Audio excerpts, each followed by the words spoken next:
चढ़ी गेले चैत मन लागै नै छै हारा ए राजा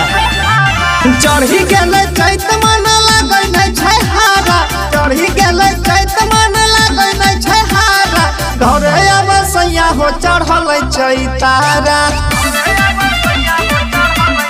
राजा हो घरे अवसैया हो लागल चैतारा लहंगा के भीतर लगे गरमी हो बारा कबो लगे गरमी कबो लगे जारा घरे अवसैया हो लागल चैतारा हो राजा घरे अवसैया हो चढ़ल चैतारा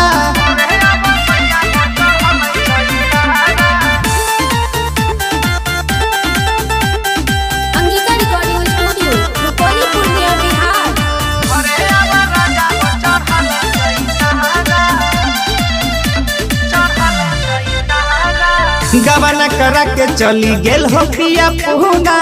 दिने पर दिन दुख बढ़ै छै दुगुना अब त तोरा बिना लागै नै छै मन हो मन करत रहै छै छना छन हो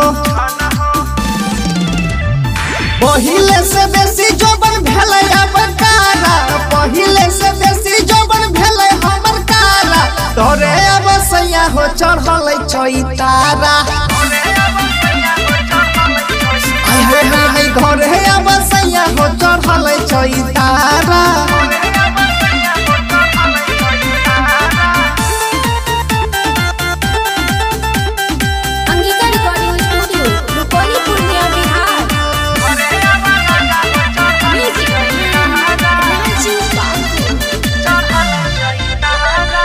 राइटर दिल खुश पिया बुझा मजबूरी